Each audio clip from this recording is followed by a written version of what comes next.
journée. Le panel intégration, où on va discuter de l'encadrement législatif et réglementaire pour aborder les constats, les réflexions, les pistes de réforme législative pour la prise en compte des BNE dans les travaux de la Régie. Dans un premier temps, nous allons entendre M. Jean-Yves Benoît, puis après, nous aurons également à distance M. Krolik. Et puis, en deuxième partie, on pourra entendre les conférenciers qui sont avec nous en présence. Donc, M. Benoît est le directeur général de la réglementation carbone et des données d'émissions au ministère de l'Environnement et de la lutte contre les changements climatiques. Il représente le gouvernement du Québec sur de nombreux forums internationaux en lien avec les changements climatiques. M. Benoît, je vous invite à faire votre présentation.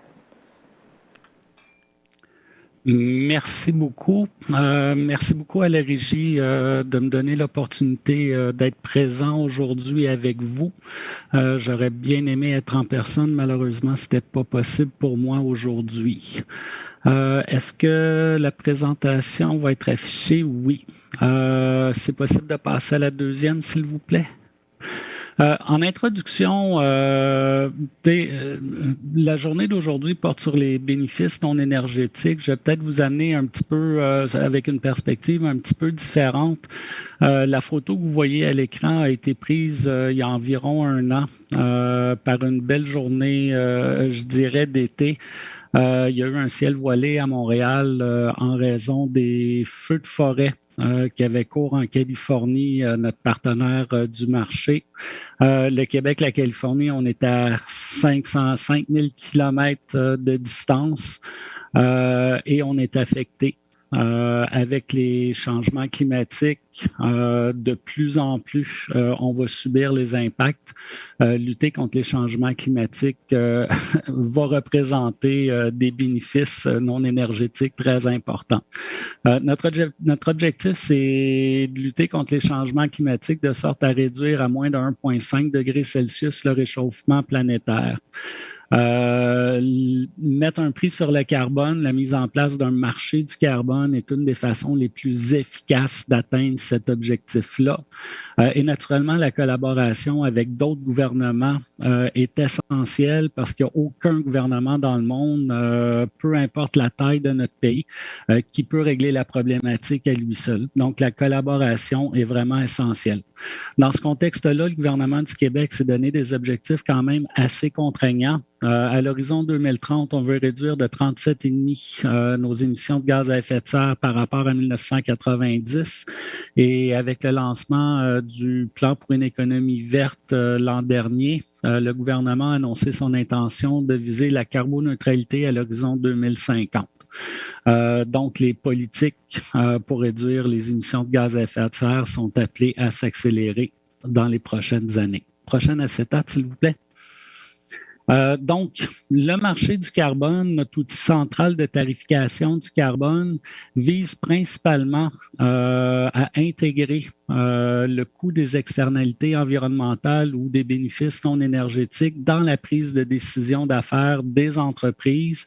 Et je dirais aller un peu plus loin en mettant un prix sur le carbone au niveau des carburants combustibles, modifier la prise de décision, les façons de faire de tous et chacun. On a une portée quand même assez grande avec notre système. On a la plus grande portée, je dirais, au monde parmi les systèmes de plafonnement d'échange. Non seulement on couvre le secteur industriel et la production, distribution d'énergie, on couvre également le secteur des transports, le secteur des bâtiments, par l'entremise des distributeurs de carburants combustibles fossiles. Ce qui fait en sorte qu'on couvre environ 80-82% des émissions de GES du Québec. Quelques secteurs non couverts, secteur de l'agriculture, secteur des déchets. Dans le secteur des transports, il y a l'aviation et le maritime qui sont présentement pas couverts. Il est possible que ce le soit dans les prochaines années. Puis il y a toujours un enjeu de juridiction fédérale, provinciale à l'égard de ces deux-là. Pour ce qui est de l'agriculture, du secteur des déchets, c'est vraiment la qualité de la quantification de façon générale qui n'est peut-être pas encore de qualité pour mettre ça dans un marché, mais on a des politiques complémentaires pour adresser. Les revenus, le marché du carbone génère des revenus importants pour le Québec. L'ensemble des revenus sont versés au Fonds de l'électrification et des changements climatiques, anciennement appelé le Fonds vert, et l'argent est dédié à lutter contre les changements climatiques. Prochaine acétate, s'il vous plaît. Donc, plan pour une économie verte, un peu comme je le disais, l'ensemble des revenus du système sont réinvestis dans la lutte contre les changements climatiques par l'entremise du plan de mise en œuvre du plan pour une économie verte. Sur les 5 prochaines années, le plan prévoit 6,7 milliards d'investissements pour réduire les émissions de GES et s'adapter aux impacts des changements climatiques. De ce 6,7-là, il y a 5 milliards, à peu près 1 milliard de dollars par année qui provient du marché du carbone. Donc, c'est quand même un outil central. D'un côté, incorporer les externalités pour que les entreprises, les citoyens modifient leur comportement. De l'autre, réinvestir dans des politiques complémentaires, dans des programmes d'aide pour supporter justement la transition de notre économie vers une économie moins intensive en émissions de GES. Prochaine acétate, s'il vous plaît. Peut-être juste terminer sur la dernière diapo, vous pouvez rester là. Mettre un prix sur le carbone est un moyen efficace, mais utiliser uniquement un signal prix nécessiterait un prix très élevé sur le marché pour vraiment atteindre nos objectifs. Donc, si on met en plus des politiques complémentaires, des réglementations, des programmes d'aide, on vient améliorer l'efficacité de l'action gouvernementale et on vient accélérer la transition, ce qui nous permet d'atteindre nos objectifs à un prix moins élevé. Donc, sur l'acétate que vous voyez ici, en gros, c'est les 2 dernières années prix sur le marché du carbone.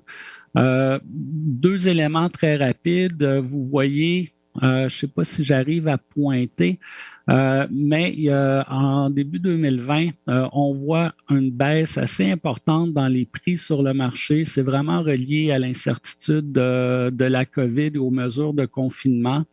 Ce qu'on s'est rendu compte très rapidement, notre marché est robuste. Les prix sont redevenus à un niveau, je dirais, que je peux qualifier de normal. Et ce qu'on a vu dans les derniers mois, c'est vraiment une augmentation quand même assez marquée des prix du côté droit de l'écran. Ce qu'on doit s'attendre avec des objectifs contraignants pris par différents gouvernements, c'est une augmentation des prix à l'échelle internationale et c'est un élément quand même important. Comme on couvre la distribution de carburant combustible, comme on couvre le secteur industriel, l'externalité d'émettre des gaz à effet de serre, l'impact sur les changements climatiques va de plus en plus être pris en compte et dans le fond, le coût des énergies fossiles est appelé à augmenter de par l'augmentation du prix dans les marchés du carbone. Prochaine acétate, s'il vous plaît. Cet acétate-là, c'est un peu pour mettre en perspective le prix au Québec versus le prix en vigueur dans différentes juridictions dans le monde. On a un prix qui est quand même relativement élevé, mais on n'est pas la juridiction, le marché Québec-Californie, on n'est pas les juridictions qui ont le prix le plus élevé dans le monde non plus. Je dirais on est à peu près en milieu de peloton. Le Québec se situe vraiment à peu près en plein milieu. Sur le graphique, les chiffres datent de quelques mois. On a un prix de 18 $ US la tonne. On est présentement aujourd'hui là, à peu près à 25 $ la tonne. Ceci dit, on voit que dans des pays européens, il y a des coûts carbone qui sont en place, qui sont beaucoup plus élevés que celui du Québec. Une chose est certaine, l'ensemble des analystes et également les acteurs internationaux le constat est à l'effet que le prix du carbone doit augmenter au cours des prochaines années si on veut atteindre justement des objectifs très contraignants de décarbonisation à l'horizon 2050. Donc, c'est une tendance qui va s'accélérer au cours des prochaines décennies. Prochaine diapo, s'il vous plaît.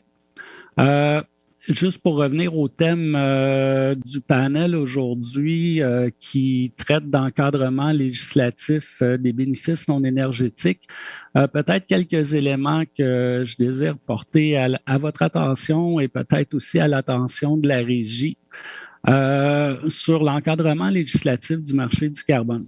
Un des premiers éléments qui est très important, c'est la création du Fonds vert ou du Fonds d'électrification pour les changements climatiques, qui est maintenant partie intégrante de la loi sur le ministère de l'Environnement et de la lutte contre les changements climatiques. C'est le projet de loi sur le développement durable qui est venu créer le Fonds vert dans la loi sur le ministère. Le Fonds vert nous sert à une chose, c'est de garantir que les revenus du marché du carbone sont pleinement réinvestis dans la lutte contre les changements climatiques.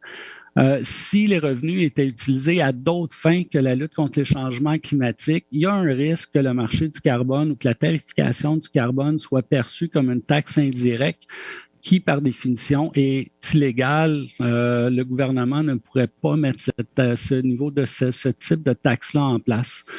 Donc, par le Fonds vert, on vient garantir que ce n'est pas une taxe indirecte, que l'argent est bel et bien réutilisé pour la fin auquel elle a été perçue. Deuxièmement, il y a le projet de loi 44 de 2009 et également le projet de loi 44 de 2020. C'est tout simplement un hasard que les deux soient des projets de loi 44. C'est des lois qui viennent modifier la loi sur la qualité de l'environnement. Celui de 2009, principalement pour instaurer les pouvoirs qui habilitent le gouvernement de mettre en place un marché sur le carbone. Le projet de loi 44 est venu modifier les pouvoirs habilitants et en a ajouté pour venir clarifier et renforcer les pouvoirs du ministre en termes de gouvernance de l'action contre les changements climatiques. Donc, peut-être quelques articles d'intérêt pour la régie.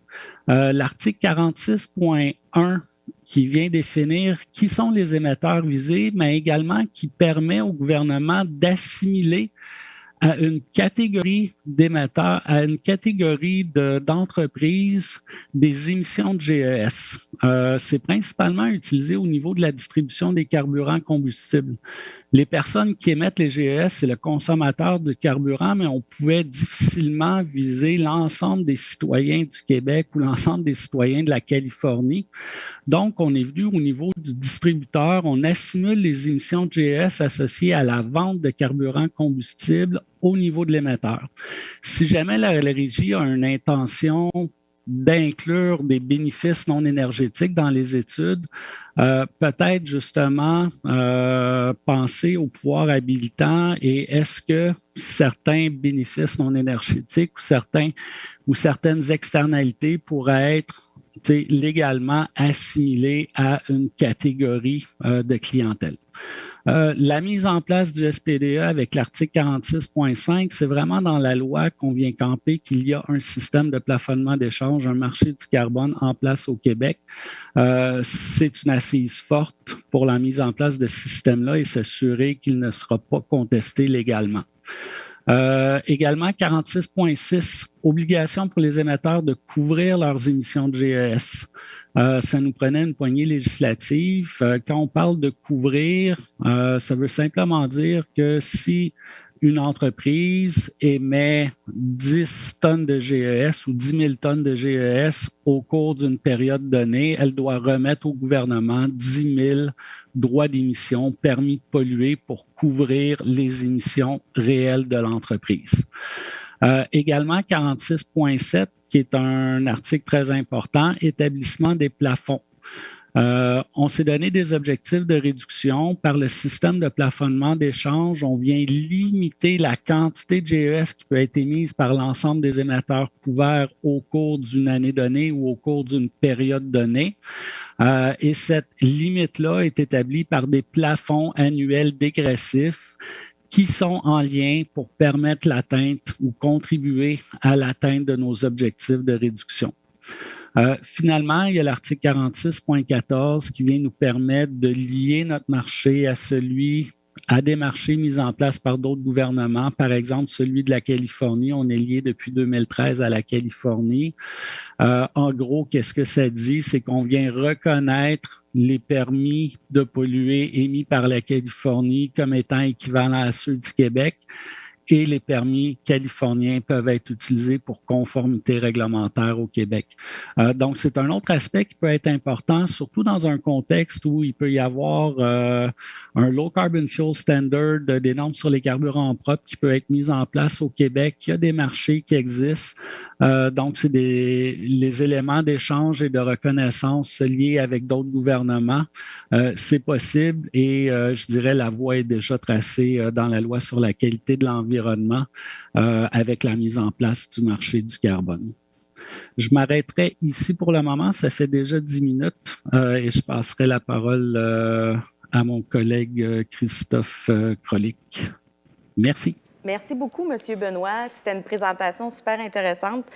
À lire les questions qui s'accumulent sur les questions virtuelles, je peux d'ores et déjà vous dire qu'il y a des gens à la régie, à l'interne, qui aimeraient bien avoir une formation de votre part sur le SPED et les enjeux d'arrimage avec la loi.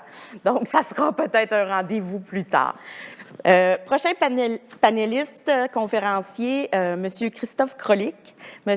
Krolick est professeur agrégé à la Faculté de droit de l'Université Laval. Il enseigne le droit des ressources naturelles et de l'énergie et ses recherches portent sur les aspects juridiques de la transition énergétique et de l'acceptabilité sociale des projets de ressources naturelles. Bonjour, M. Krolick. Nous vous invitons à faire votre présentation. Merci Annie, merci beaucoup à la régie pour l'invitation. Je suis heureux d'être parmi vous. Je vais essayer de vous donner le goût aussi, comme Jean-Yves, d'avoir une formation justement sur un sujet qui est vraiment très intéressant puisqu'on s'intéresse aux bénéfices sociaux et environnementaux. Donc vous voyez, je préfère parler plutôt que de bénéfices non énergétiques, je préfère parler positivement de qu'est-ce qu'on vise, c'est-à-dire les bénéfices sociaux, les bénéfices environnementaux également. Et puis on va s'intéresser plus spécifiquement au Nunavik, c'est-à-dire vraiment au nord du Québec. Vous allez très vite comprendre pourquoi. Et dans une approche centrée sur la régie de l'énergie, on est à la régie de l'énergie. Alors, comment ça se passe concrètement à la régie de l'énergie? Il y a deux questions qu'on peut se poser. Comment on procède actuellement au niveau de la régie de l'énergie, dans les dossiers, au niveau des bénéfices sociaux et puis environnementaux? Et deuxième question, quelles pistes de solutions pourrait avoir pour l'avenir? Donc, dans la prochaine page, vous allez voir que, voilà, on s'intéresse au Nunavik. Le Nunavik, c'est vraiment le nord du Québec. Alors, il y a des spécificités. Vous savez qu'au Québec, 99% de notre électricité est renouvelable, mais il reste un 1%. Puis ce 1%, en fait, on va trouver 1% d'énergie fossile, c'est vers le Nunavik notamment qu'il faut aller voir. Du côté plus précisément de ces réseaux autonomes.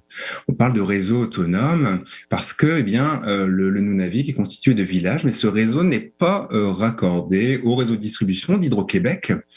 Et il y a donc des groupes électrogènes et qui fonctionnent essentiellement à l'énergie fossile. Dans ces réseaux autonomes, Hydro-Québec a le monopole de la production, de la distribution, de l'électricité. Et donc, cela fonctionne essentiellement encore à de l'énergie fossile. Et puis, au niveau du chauffage, qui est également très important au Nunavik, là aussi, on est quasiment exclusivement dans des énergies fossiles. Donc, en fait, le Nunavik, est très dépendant des énergies fossiles. Et donc, vous voyez qu'il y a vraiment de grandes questions à avoir, des grands enjeux environnementaux, au niveau du climat, changement climatique, au niveau des impacts sur l'air, le sol, mais aussi au niveau social. Par exemple, le confort des habitants d'avoir des installations fossiles dans chacun de leurs logements, ou la question de la dépendance énergétique, la dépendance aux énergies fossiles. Alors, on voit dans la page suivante, la question de Kuujjuaq. Kuujjuaq, c'est le plus grand village inuit du Nunavik en termes de proportion, en termes d'habitants. Et en 2007, s'est posé la question du renouvellement de la centrale électrique de Kuujjuaq. Et donc, la régie de l'énergie a été saisie de ce dossier. Et Hydro-Québec a donc présenté le dossier. Et le dossier qui a été présenté, c'est une centrale, en fait, une autre centrale électrique fonctionnant elle aussi, à l'énergie fossile. Donc, il y a eu des discussions à ce sujet au niveau de la transition énergétique, mais au final, ce qui a été accordé, ce qui a été autorisé, eh bien, c'est la construction d'une nouvelle centrale thermique, donc fonctionnant à l'énergie fossile. Donc là, on reste dans un système encore 100% à l'énergie fossile. Et en plus de ça, le chauffage des habitations, des locaux, fonctionne, lui, au mazout. Et Hydro-Québec, par rapport à l'analyse économique qu'il en a faite, a décidé de subventionner ce mazout, donc cette énergie fossile, ce qui continue, en fait, pour Coudjouac, à l'insérer dans la dépendance aux énergies fossiles. Mais on voit que dans la page suivante, les temps changent. En effet, les temps changent grâce à l'impulsion de la Régie de l'énergie. Donc, page suivante, à la page 4, grâce au plan de conversion de la Régie de l'énergie. En fait, la Régie de l'énergie, quand elle instruit les dossiers, les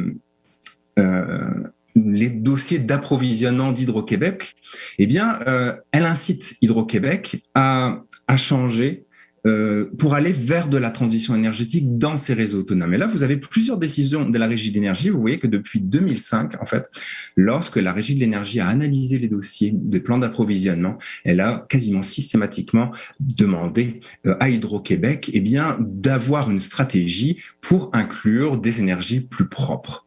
Et on en est arrivé là actuellement, donc pour l'état d'avancement du plan d'approvisionnement d'Hydro-Québec 2020-2029, à une conversion de total ou partiel de la production d'électricité dans les 12 réseaux autonomes vers des énergies plus propres.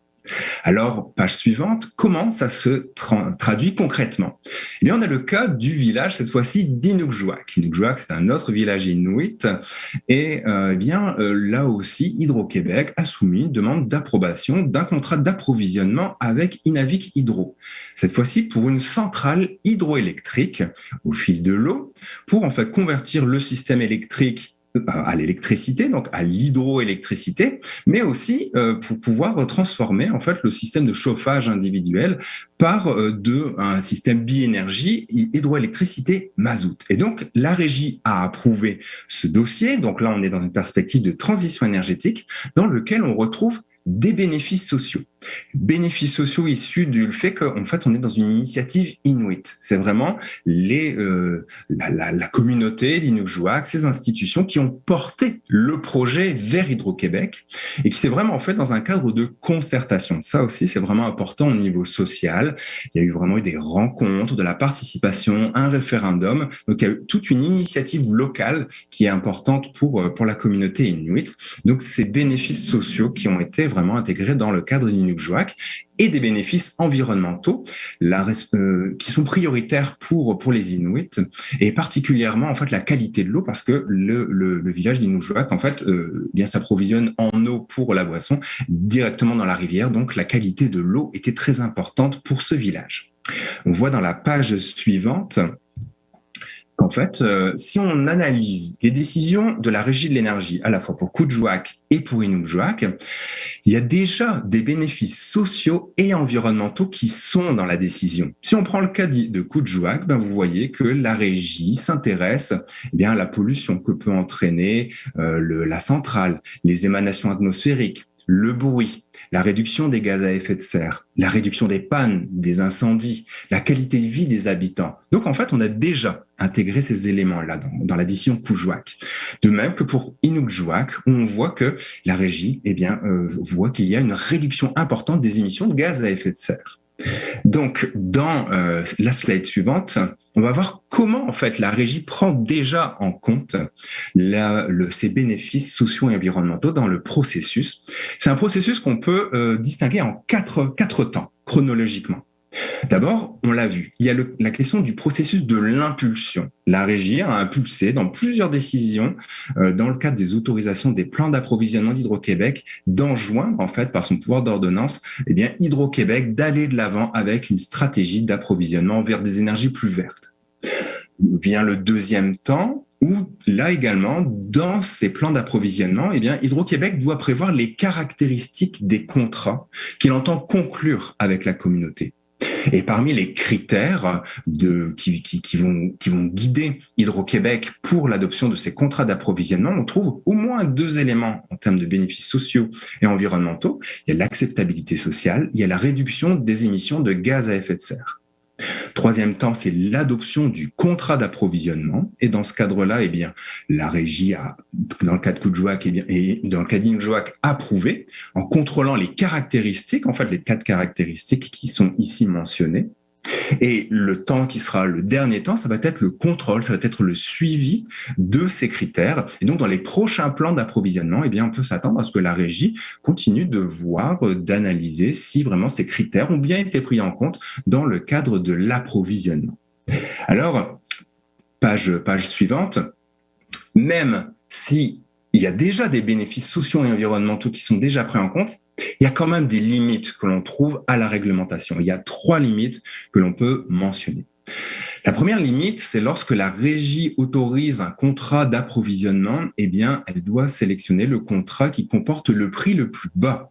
Et donc, c'est un critère qui est fondamental, qui est central, qui est essentiel. Et donc, si des alternatives présentent des bénéfices sociaux et environnementaux plus importants et que le prix n'est pas le plus bas, alors, eh bien, ces alternatives ne pourront pas être prises en compte. Donc, le prix le plus bas peut être considéré comme un frein à la prise en compte de ces bénéfices sociaux et environnementaux.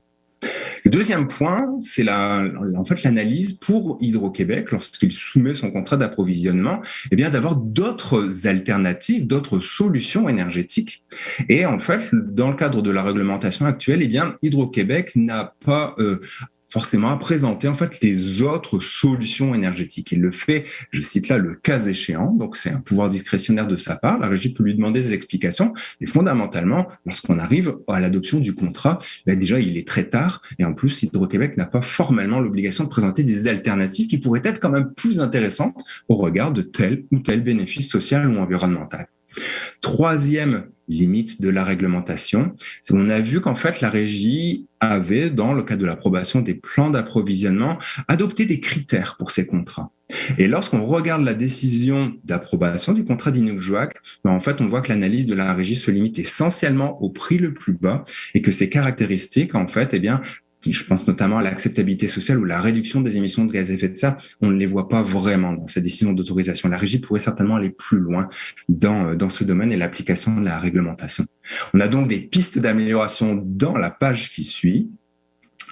Piste d'amélioration, c'est pour la régie d'énergie de continuer à utiliser son pouvoir d'ordonnance comme elle le fait déjà dans les plans d'approvisionnement, c'est-à-dire de préciser, par exemple, à Hydro-Québec, eh bien, d'aller dans tel sens ou dans tel sens pour intégrer davantage encore dans sa stratégie d'approvisionnement les bénéfices sociaux et environnementaux.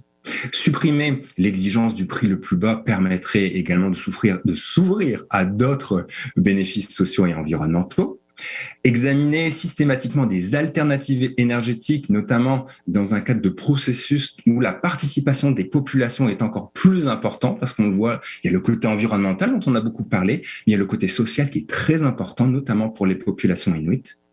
Renforcer la participation inuite à la régie de l'énergie, notamment dans le cadre des audiences, voir qu'est-ce que l'on pourrait faire justement pour entendre davantage les besoins, les envies, les revendications des populations inuites.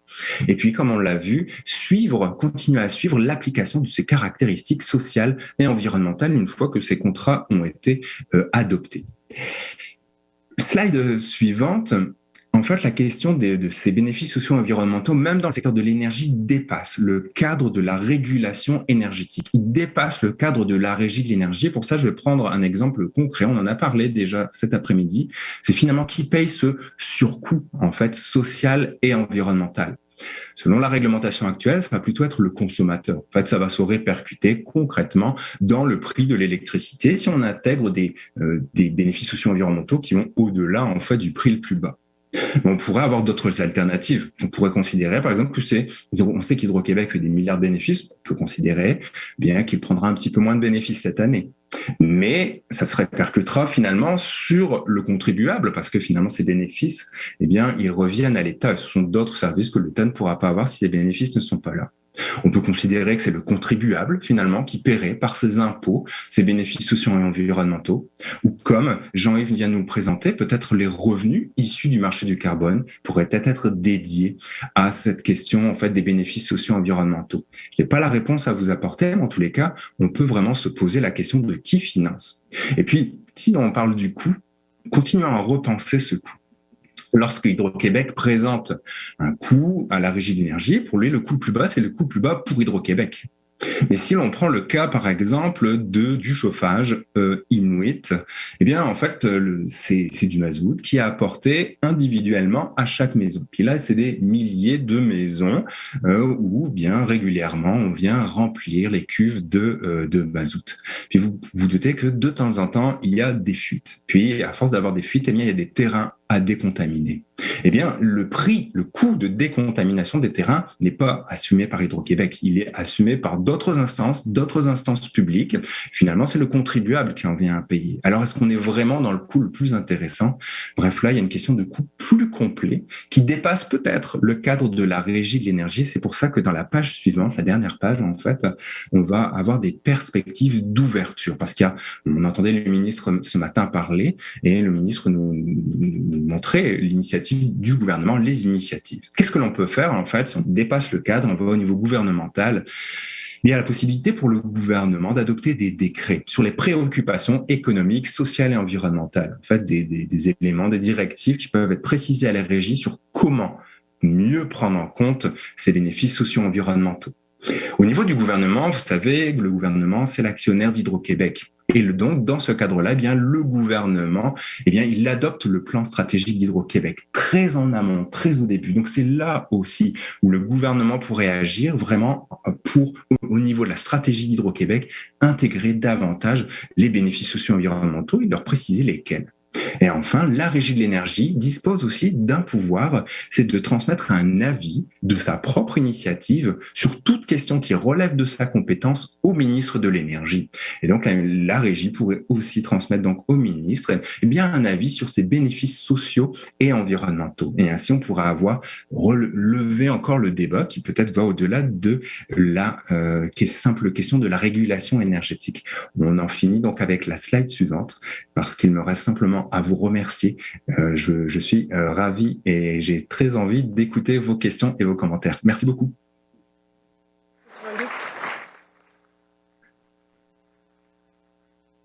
Alors, nous allons continuer, merci. Nous allons continuer avec la prochaine présentation qui se fait par deux personnes. Alors, la première, Mme Maître Comtois, est professeure titulaire à la Faculté de droit de l'Université de Sherbrooke. Ses principaux champs d'enseignement et de recherche sont le droit administratif et le droit de l'environnement. Maître Mignot est professeur de droit à l'Université de Sherbrooke lui aussi. Il marie les formations en finance, actuariat et droit. Ses travaux de recherche portent sur les thèmes de la gestion de risques, la gouvernance et la régulation des affaires. À vous le micro. Merci. Donc, ce matin, on a entendu avec éloquence l'importance de la prise en compte des BNE. Nous, nos propos, donc, on a pris un autre angle qui est plus la question qui a attiré notre attention, c'était plutôt la répartition donc des rôles dans la régulation de l'énergie. On l'a abordé quelque peu ce matin lorsqu'on a posé la question à M. Bourque par rapport à l'interaction, la coordination avec la régie. Donc, c'est un peu la question de qui fait quoi, puis ultimement, donc, amorcer une réflexion sur qui devrait faire quoi. Donc, dans un premier temps, donc, on va faire une petite mise en contexte là, qui va être faite par moi. Ensuite, là, ma collègue Suzanne va poursuivre en présentant vraiment le mandat de la régie, en examinant notamment ce que la régie peut faire, particulièrement avec le distributeur d'électricité. Donc, on va présenter des pistes, pas des pistes de solutions, mais plutôt des pistes là, de réflexion, notamment en s'inspirant des comparaisons avec d'autres organismes. Donc, pour la mise en contexte, juste peut-être faire un pas de recul. Donc, d'un point de vue historique, donc le régulateur économique a émergé d'un besoin d'expertise, une expertise qui était technique, spécialisée, qui était indépendante de l'État. Donc, on voulait traiter de questions d'efficacité économique, donc des questions qui étaient plus faciles à déléguer au départ dans le développement de l'énergie, mais aussi dans le développement là, de d'autres secteurs d'activité, que ce soit financier, télécommunications ou même de données personnelles. Donc, les régulateurs avaient un mandat qui était fondamentalement économique dans une vision plus traditionnaliste. On a vu là, ce matin, notamment avec M. Bourque, M. Webster, donc on parlait d'évaluation de bénéfices,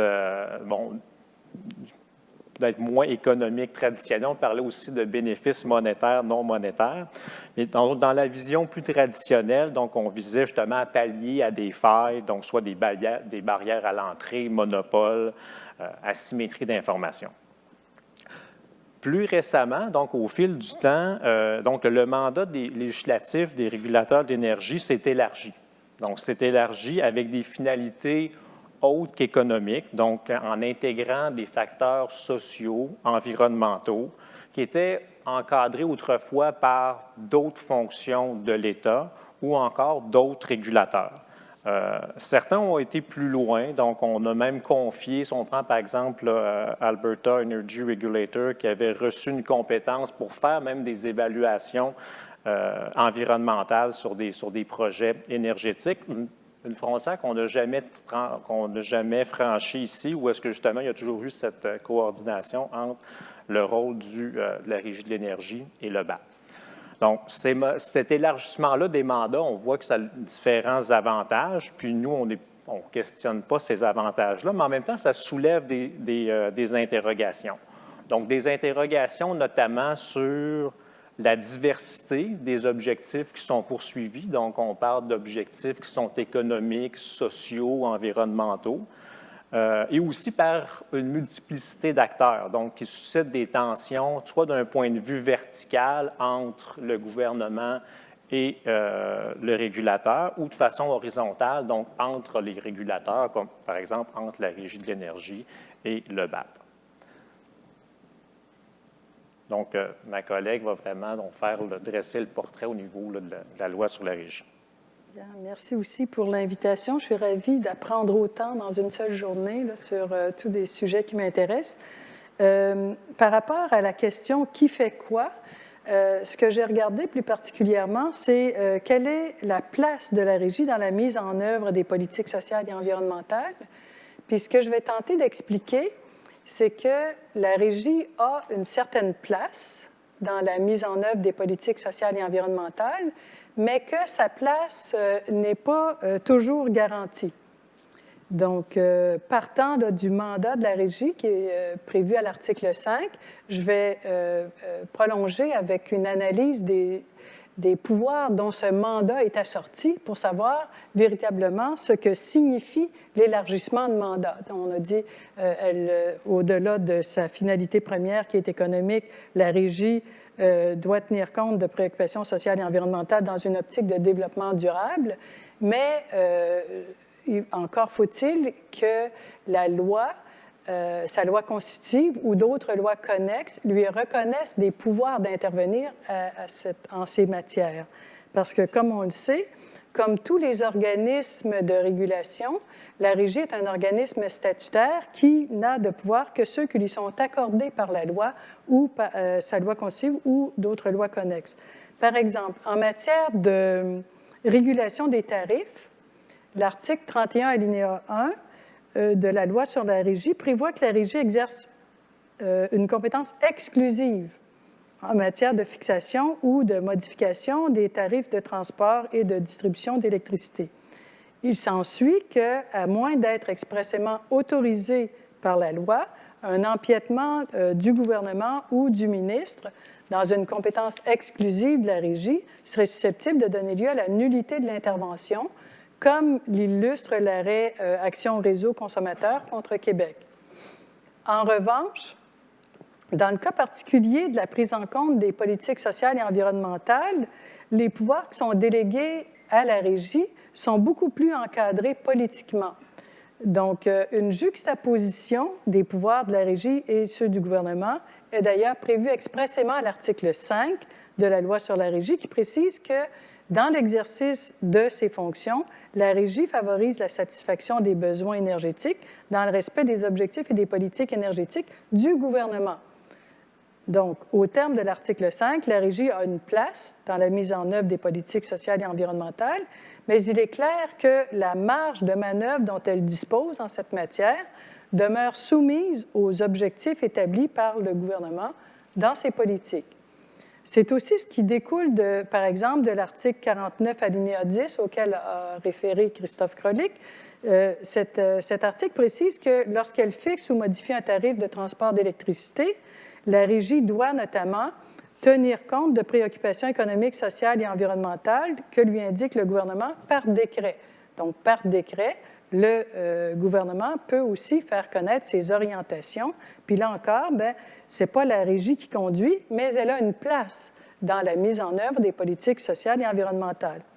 Cependant, la place de la Régie dans la mise en œuvre n'est pas toujours assurée, par exemple, en ce qui concerne le distributeur d'électricité. Donc, l'exception qu'apporte... on peut changer la diapo. Donc, l'exception qu'apporte l'article 85.41 de la loi constitutive de la Régie prive la Régie de son pouvoir d'approuver les programmes et mesures en efficacité énergétique du distributeur d'électricité découlant du plan directeur en transition, innovation et efficacité énergétique.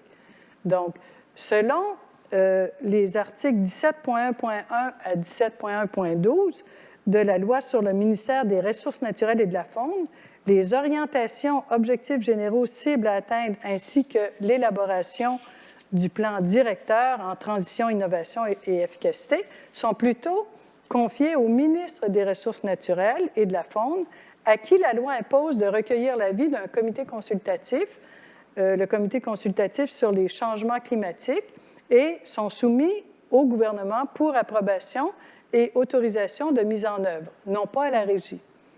Donc, par conséquent, il est peu probable que la Régie s'aventure dans ce domaine de politique sans risquer une contestation judiciaire et voir sa décision annulée, car les tribunaux canadiens contrôlent avec une certaine rigueur les limites du pouvoir d'établir des tarifs, comme l'illustre l'arrêt Manitoba de 2020. Bref, un peu pour répondre à la question que m'avait posée M. Turgeon lors du premier panel. Donc, je ne veux pas être rabat-joie, mais à moins de modifications législatives, je ne vois pas comment la Régie peut jouer un rôle central pour favoriser une intégration des éléments environnementaux à l'égard du gros joueur que représente le distributeur d'électricité. Faut-il voir dans ce couplage de pouvoir entre la Régie et les autorités politiques un recul? Peut-être pas forcément, en raison de l'élargissement du mandat de la Régie. Ce recentrage est peut-être inévitable. Comme le signalent les auteurs Issalis et Lemieux, le caractère intrinsèquement politique et l'importance des répercussions que peuvent avoir certaines décisions incitent le législateur à octroyer au gouvernement les pouvoirs les plus significatifs. C'est ce que semblent faire les articles 85.41 de la loi sur la Régie et 17.1.1 suivant de la loi sur le ministère des Ressources naturelles. En créant cette forte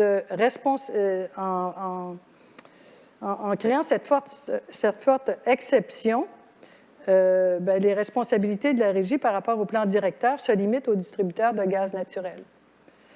Donc, c'est beaucoup moindre. Ce compromis, cependant, ne remet pas en cause la pertinence de prendre en compte les politiques sociales et environnementales dans la régulation de l'énergie. Ce que fait le compromis, c'est de venir indiquer clairement qui fait quoi et de réserver aux ministres et au gouvernement ultimement le pouvoir à l'égard du distributeur d'électricité. Donc, est-ce une bonne chose? Qui devrait faire quoi? Quelle sera la place du comité consultatif dans cette répartition des pouvoirs? La question est ouverte. Des membres du comité, dont mon illustre collègue, pourra peut-être nous éclairer là-dessus. Mais pour l'instant, je cède la parole à Patrick qui va explorer certaines pistes de réflexion. Merci. En fait, la piste de réflexion qui est explorée là, pour terminer, donc compte tenu justement cet aspect d'élargissement, de complexité des mandats, notamment en raison de la multiplicité des joueurs. Donc, dans une recherche antérieure, donc nous, on avait mis de l'avant donc des idées qui visaient justement la collaboration. Donc, on en a entendu parler ce matin de la coordination entre les décideurs qui vient un peu, bon, sans remplacer, mais peut-être se superposer ou nuancer l'impératif traditionnel de l'indépendance pour laisser tranquillement place à une collaboration. Donc, comme le proposait Tony Prosser, un auteur anglais. L'une des pistes centrales en matière justement de coordination donc de coordination et collaboration réside, bon, selon le rapport de l'OCDE sur la gouvernance des régulateurs, sur la clarté des mandats. Donc, la clarté des mandats qui sont confiés aux régulateurs. Bien sûr, dans une approche préventive, donc on se dit, bon, il n'y a peut-être pas nécessairement de conflit, mais en même temps, donc souvent en droit, dans une vision préventive, justement, des conflits entre les juridictions. Donc, si on revient à l'article 5, donc, qui a été modifié récemment, donc on est venu justement ajouter dans le dernier segment une répartition des pouvoirs entre, bon, l'État et justement le rôle de la Régie de l'énergie. Donc, dans le premier segment, donc, on fait ressortir son rôle à titre d'arbitrage des intérêts multiples et ensuite, bon, l'impact des politiques énergétiques dans le domaine. Donc, ça ressemble un peu à ce qu'on retrouve, on a ce même lien dans la loi sur la Commission de l'énergie de l'Ontario. Donc, où est-ce qu'on vient justement rattacher le rôle du régulateur avec les politiques énergétiques. Toutefois, bon, au niveau de l'Ontario, il y a un mandat qui est beaucoup plus détaillé. Donc, un mandat dans lequel, donc ici, on le formule beaucoup plus général, mais d'avoir un mandat plus détaillé, même qui détaille selon les rôles. Donc soit en matière de gaz, puis en matière d'hydroélectricité. Donc, on voit.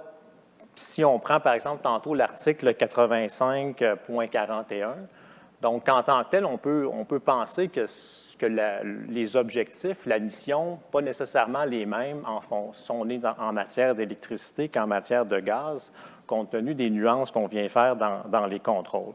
Donc, l'idée, justement, quand on parle d'un mandat législatif clair, de venir vraiment fixer, donc oui, le mandat, donc la mission avec des objectifs qui sont sous-jacents. Donc, ça favorise justement cette coordination des actions. Donc, ça l'évite les chevauchements. Donc, si on évite ce type de situation-là, donc on peut éviter les contestations judiciaires. Et aussi, ça suscite l'adhésion du public. Donc, on parlait tout à l'heure, je pense que c'est M. Bourque là, qui mentionnait que lorsqu'on arrive à la fin d'un processus, puis que l'on se retrouve avec des questions en amont fondamentales qui n'ont pas été traitées, puis là, bon, il peut y avoir une décision du BAP. Là, les gens se posent toutes sortes de questions compte tenu de la décision quand on arrive à la fin. Donc, ce type de situation-là ne favorise pas l'adhésion du public. En même temps, il y a d'autres objectifs qui peuvent être complémentaires, notamment pour faciliter l'évaluation du travail qui est effectué par la Régie. Donc, on voit bien dans la loi sur la Régie, à l'article 24, 105.1, 106, qu'il y a une formule de reddition de compte. Puis, normalement, une formule de reddition de compte, donc ça structure autour des différents objectifs. Même chose au niveau de la formulation d'un plan stratégique. Donc la Régie fait un plan stratégique. Donc, lorsqu'on crée des orientations, donc absolument les orientations découlent directement là, du mandat et des objectifs qui sont, bien sûr, ici, législatifs. Donc, ici, c'est une piste là, de réflexion qu'on voulait apporter. Donc, on vous remercie.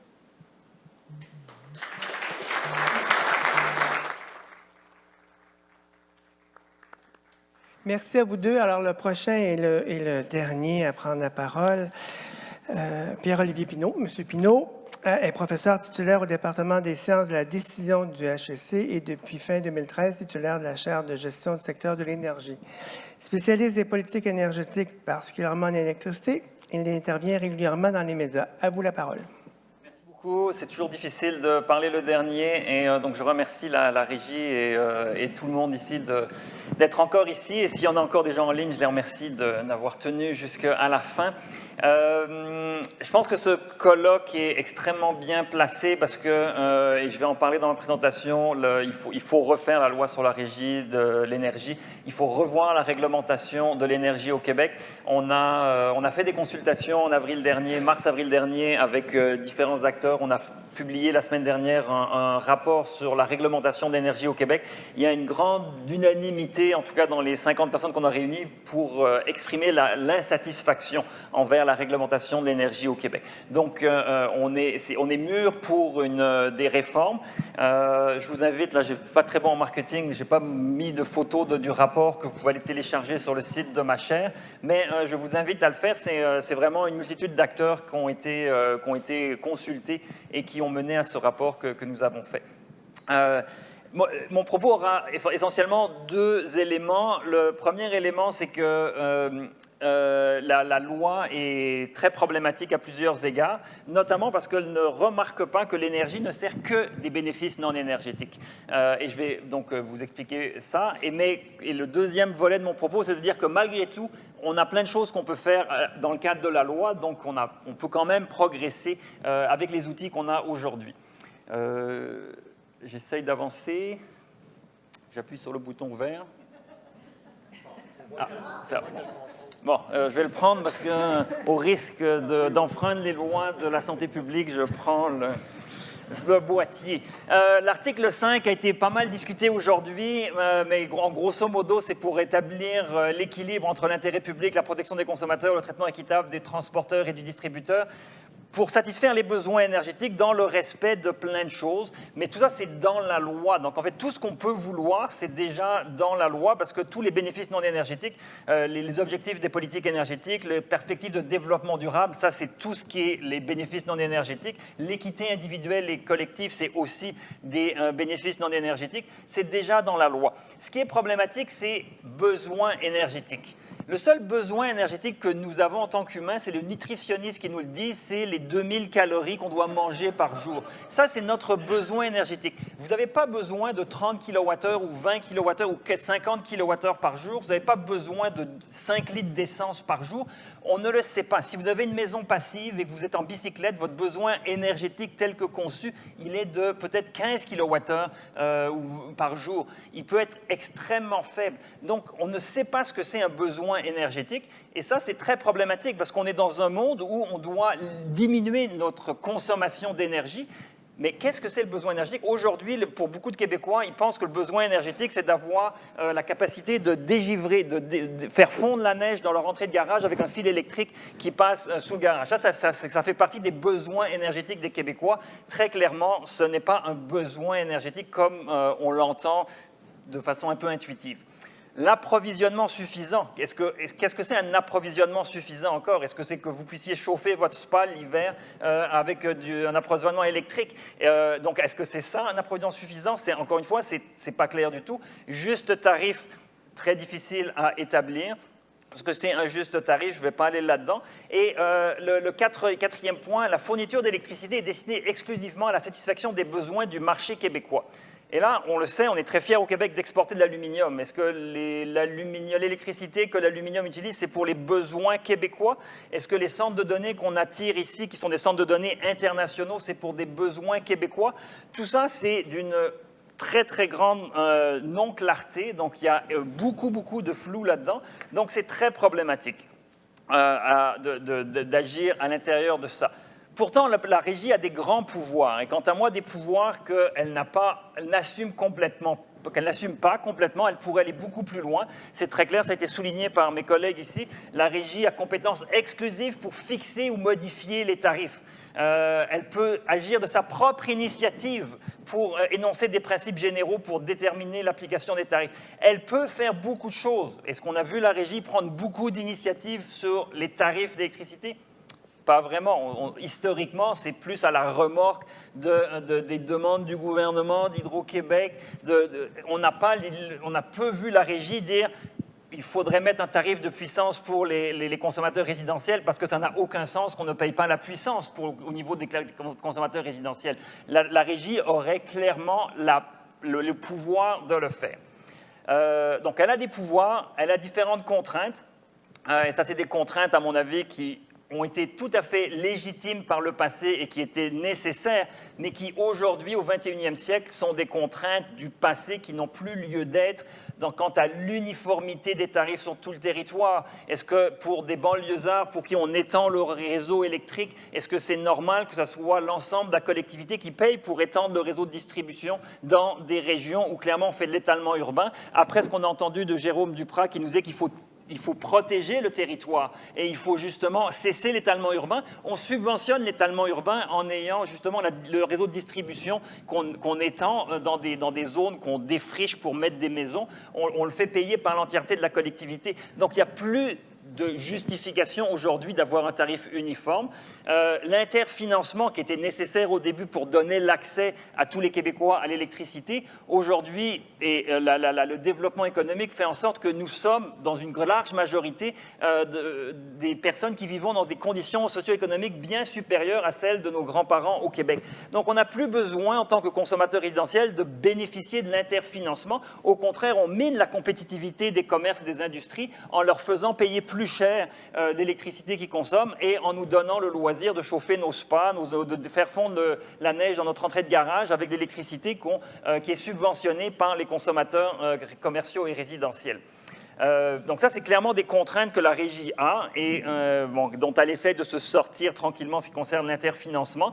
Mais il faudrait, à mon avis, être beaucoup plus clair et beaucoup plus honnête avec les Québécois et leur dire « c'était bien il y a 30 ans, 40 ans, 25 ans, mais aujourd'hui, on est passé à autre chose ». Et il y a évidemment des contraintes. Les contraintes, c'est que le gouvernement peut toujours s'immiscer dans les décisions de la Régie par décret et imposer des choses que quelques années auparavant, il dénonçait sur la place publique comme étant inacceptables. On peut faire référence, par exemple, aux contrats éoliens que certains partis politiques ont imposés à Hydro-Québec, qui ont été décriés par d'autres partis politiques et que d'autres partis politiques maintenant au pouvoir imposent à Hydro-Québec par des décrets. Et donc, on ne sort pas un petit peu de ces décrets politiques qui viennent assommer et contredire plusieurs des décisions qui sont prises.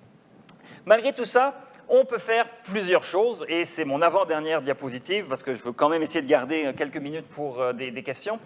On peut faire beaucoup de choses, et une préoccupation qui est ressortie beaucoup aujourd'hui et qui me tient énormément à cœur, c'est celle de la précarité et de la pauvreté énergétique. C'est vraiment un enjeu qui est clé, qui est très important. Au Québec, en électricité, la précarité énergétique, c'est essentiellement lié au coût du chauffage. Ce n'est pas votre consommation pour le frigo, pour la lumière ou pour recharger votre téléphone électrique qui est un sujet de préoccupation, c'est la facture de chauffage. C'est vraiment le chauffage qui est le problème principal pour la précarité énergétique. Dans le consommateur résidentiel, c'est plus de 60% de votre facture d'électricité, c'est pour votre chauffage. Qu'est-ce qui détermine votre coût de chauffage? Le coût de l'énergie, votre comportement et vos préférences, et la performance thermique du bâtiment. Donc ça, c'est les trois grands critères qui vont faire en sorte que vous avez un coût de chauffage élevé ou non. Et il se trouve que la Régie peut agir à plusieurs niveaux, sur le niveau de prix, sur le coût de l'énergie, sur la structure tarifaire. La Régie peut agir, et là, plus indirectement, et c'est peut-être pas, ça c'est sûr que ce n'est pas directement sous la Régie, mais comme Christophe l'a mentionné, la Régie peut faire des demandes aux distributeurs et peut avoir des exigences en termes de regarder des alternatives sur les normes et les programmes d'efficacité énergétique. La Régie peut avoir une influence à travers... j'ai écrit le terme que Christophe, sous l'impulsion de la Régie et le pouvoir d'ordonnance que la Régie a, eh bien, elle peut faire certaines demandes. Et donc, les actions que la Régie pourrait susciter, par exemple dans un contexte très clair pour lutter contre la précarité énergétique, c'est prévoir des programmes de rénovation des enveloppes thermiques pour les logements des ménages à faible revenu, qui sont les ménages donc à faible revenu qui sont le plus exposés à la précarité énergétique. Et la précarité énergétique, c'est encore une fois le chauffage. Donc, vous travaillez sur l'enveloppe thermique de ces bâtiments-là et vous les réduisez directement la précarité énergétique. Vous pouvez le faire à travers de la subvention. Et si en plus vous avez un tarif de puissance progressif qui fait en sorte que plus vous avez une consommation de kilowatts à la pointe qui est augmentée selon votre niveau d'appel de puissance, ça vient pénaliser les gros consommateurs en banlieue qui chauffent leur spa avec des appels de puissance énormes l'hiver, et les petits ménages qui sont chez eux et qui ont des enveloppes thermiques de mieux en mieux, eh bien, ils ont des petits appels de puissance, eh bien, vous venez peu les pénaliser. L'avantage de ça, c'est que ça réduit la consommation et ça réduit la pointe. Hydro-Québec sera très content de réduire la pointe parce que c'est, comme vous le savez, un enjeu clé dans les 10 prochaines années, c'est la gestion de la pointe. Si le secteur résidentiel gérait la pointe beaucoup mieux qu'elle ne le fait, ça dégagerait des mégawatts de puissance extraordinaires, ça rajouterait beaucoup de flexibilité au système et c'est ça qui permettrait de le faire. Et là, notamment à travers le ILO, la nouvelle filiale d'Hydro-Québec serait très contente d'avoir des tarifs de puissance qui lui permettraient de vendre ses gadgets avec beaucoup plus d'argumentaire marketing parce que justement, il y aurait un tarif de puissance qui viendrait inciter les gens à réduire leurs appels de puissance à travers la gestion de la demande comme elle peut le faire. Donc, qu'est-ce qu'on aurait? On aurait moindre précarité énergétique, on aurait une réduction de la consommation et on aurait pour le distributeur une robustesse accrue des revenus du distributeur parce que là, évidemment, on ne peut pas faire de l'efficacité énergétique au détriment des revenus du distributeur et si on a des tarifs de puissance, eh bien là, on vient stabiliser les revenus du distributeur qui est de moins en moins dépendant des ventes d'énergie et c'est ce qu'on veut. On veut un distributeur qui n'est plus dépendant des ventes d'énergie parce qu'on veut vendre de moins en moins d'énergie aux Québécois parce qu'ils font de l'efficacité énergétique pour électrifier d'autres choses ou pour exporter cette électricité-là. Mais on veut évidemment continuer de financer le distributeur et donc il faut qu'il y ait des revenus stables. Et si on les lie à la puissance ou à l'entrée des boîtes électriques chez les gens, eh bien on aura stabilisé à la fois stabilisé les revenus du distributeur, amener des incitatifs pour la réduction de la consommation d'énergie, gérer la pointe et on aura atteint plein de bénéfices qui sont tout à fait convergents dans le cadre actuel de la loi. Alors en conclusion, c'est important de comprendre que le rôle de l'énergie est bien au-delà des kilowattheures et des mètres cubes de gaz naturel. Le besoin énergétique qu'on a, c'est vraiment une température confortable. C'est ça qu'on doit vouloir viser. C'est que peu importe la manière dont on atteint la température confortable, c'est ça qu'on veut avoir. C'est pas en vendant des kilowattheures. Et on le sait maintenant, il y a une littérature énorme. Les maisons passives, des maisons à très forte performance énergétique peuvent nous donner un confort thermique bien plus grand que quand vous avez une passoire comme maison et des systèmes de chauffage, aussi performants soient-ils. Si vous avez une passoire, ça va être problématique. Donc, il faut comprendre que les besoins énergétiques n'existent pas. On a des besoins de température, de mobilité, de conservation. Le frigo, c'est la conservation alimentaire. On a des besoins de cuisson. On n'a pas de besoins énergétiques. Donc, en fait, il faut faire une loi qui viserait à assurer que tous ces vrais besoins-là sociaux soient atteints et non pas qu'on ait un approvisionnement de 40 kWh par jour à moins au premier bloc tarifaire de 6, quelques cents qui est tout à fait en fait discriminatoire envers les gens qui font l'efficacité énergétique. Une refonte donc de la loi sur la régie de l'énergie est absolument nécessaire, mais la bonne nouvelle, c'est qu'on a toutes les assises légales aujourd'hui pour faire les choses qu'on devrait faire. Merci beaucoup.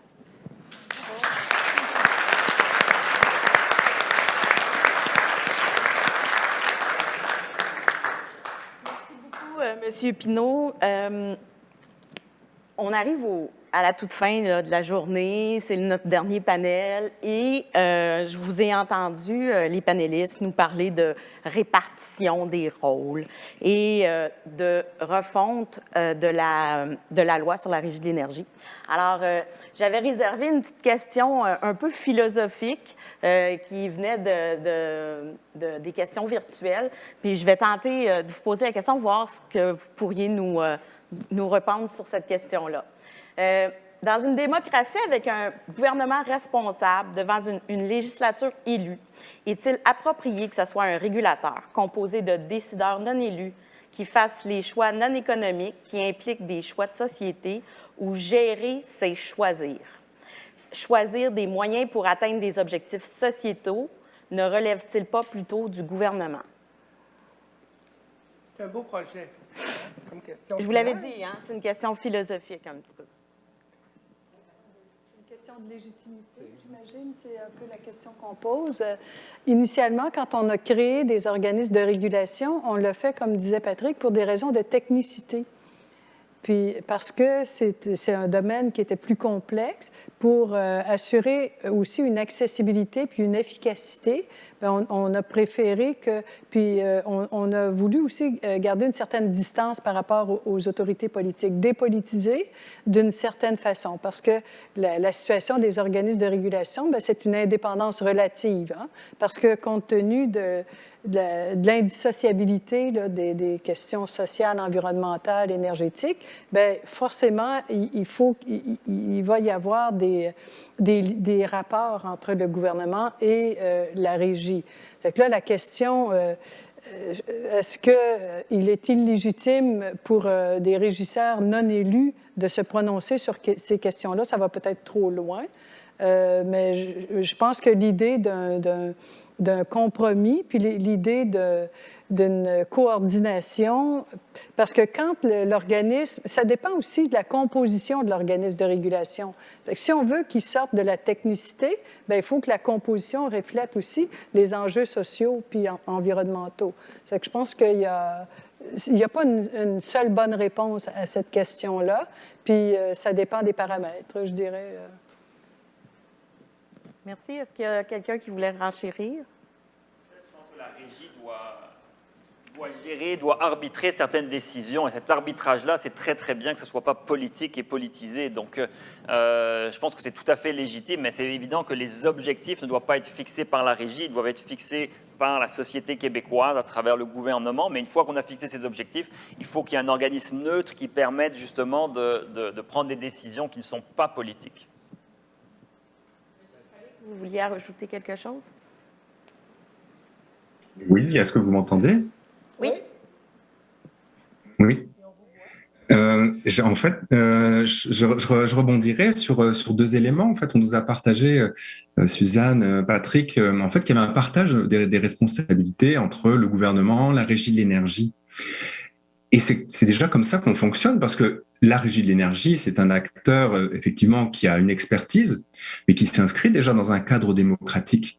La loi sur la régie de l'énergie, eh bien, elle a été votée par l'Assemblée nationale. Et c'est elle qui fixe le cadre du fonctionnement de la régie de l'énergie. Donc, c'est déjà le peuple, par sa représentation, qui fixe le cadre et les missions de la régie de l'énergie. La politique énergétique, elle est également fixée par le gouvernement. Donc, en fait, on a déjà des balises qui sont issues de la démocratie et qui donnent de la légitimité à une régie de l'énergie qui est là parce qu'elle est experte dans ce domaine. Donc, je pense qu'il y a déjà quand même une certaine légitimité démocratique pour la régie d'agir, peut-être même d'aller plus loin, comme le proposait tout à l'heure, il y a quelques instants, Pierre-Olivier, parce qu'elle a cette légitimité qui est issue de la réglementation, qui est issue du vote populaire. Puis il y a peut-être une seconde voie qui pourrait expliquer le caractère proactif que pourrait avoir la régie de l'énergie. D'une part, eh bien, c'est la science. On a vu tout à l'heure que, eh bien, il y a une urgence, en fait, de plus en plus scientifique. Puis la régie de l'énergie, la raison de son existence, c'est son expertise. Et si des experts du secteur de l'énergie se rendent compte qu'en fait, il y a d'une part une mission, mais qu'il y a une urgence scientifique qui n'est pas résolue, alors on peut comprendre que ces experts aussi aient envie quelque part, avec les pouvoirs qu'ils ont, eh bien de pouvoir aller être proactifs, impulser, comme reprenait tout à l'heure Pierre-Olivier, impulser là où le gouvernement aurait des carences. Donc je pense que tout en restant dans le cadre qui lui a été fixé, la régie de l'énergie dispose quand même d'un bon niveau de légitimité pour pouvoir être proactive. On parle d'urgence depuis ce matin. Merci. Parfait. Merci. Est-ce que M. Benoît, vous vouliez ajouter quelque chose? Je vous vois bouger, mais je ne vous entends pas. Non, rien à ajouter sur l'élément. Regardez, je suis un peu d'accord avec M. Pinault.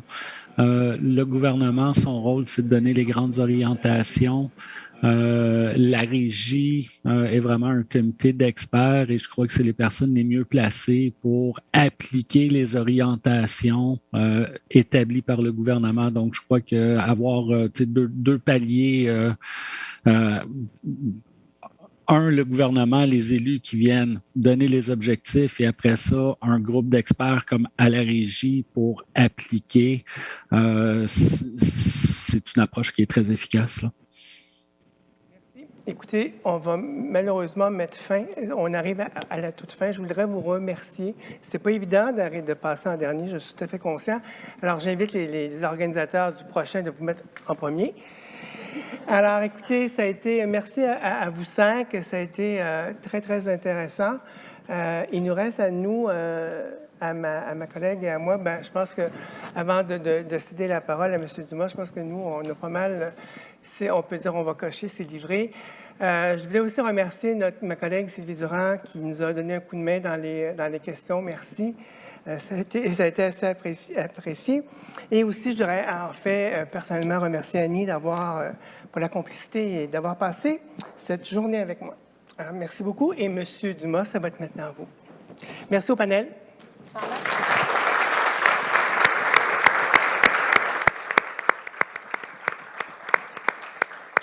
Pendant que M. Dumas s'installe, je voulais juste rappeler à tous les participants une dernière fois que la cocarde, on vous demande de la remettre. Il va y avoir des boîtes à la sortie de la salle parce qu'on va les mettre en quarantaine et les réutiliser après coup. Puis, j'en profite juste avant de céder le micro à M. Dumas pour remercier Marc également pour sa co-modération et lui dire bon vent. Oui, merci.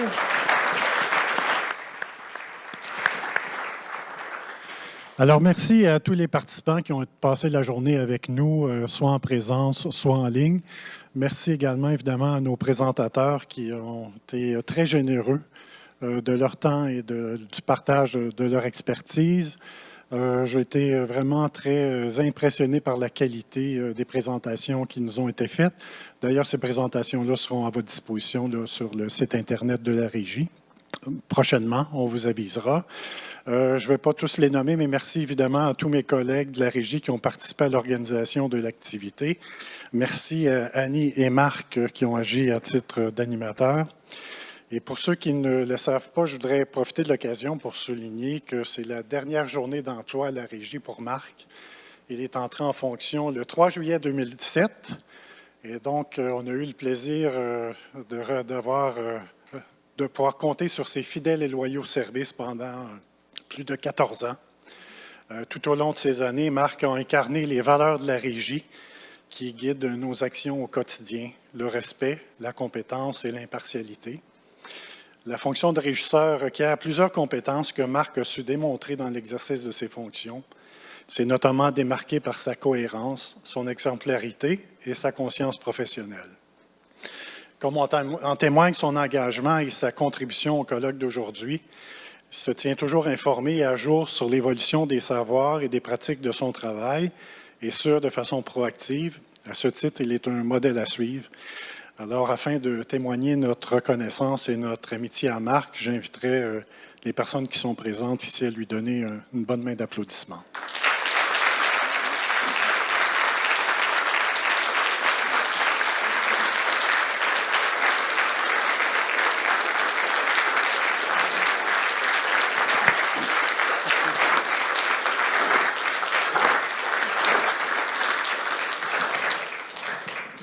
Alors, je reprends juste un mot. Merci. Mon président jusqu'à 23h59. Juste vous dire qu'en énergie comme en environnement, on ne peut pas gagner tout seul. On va soit perdre ensemble ou on va gagner ensemble. Je trouve que la journée que la Régie a mis de l'avant, par l'initiative notamment au départ de la table des régisseurs, c'est gage d'avenir. Alors, on va continuer à se battre. Chacun, il faut une synergie. Et la synergie, elle débute. Pour employer un autre terme dans un autre temps, on peut peut-être commencer à entendre que le Québec bouge. Puis, on va l'aider à bouger. puis on va l'aider à s'améliorer. Alors moi, je serai toujours pas loin, je vais toujours regarder, il faut toujours avoir, comme vous savez fort bien, un sentiment de fort critique, constructive que j'essaie toujours, et je salue l'ensemble de mes collègues et je vous souhaite aussi un bon vent pour tout ce qui vous attend prochainement. Merci.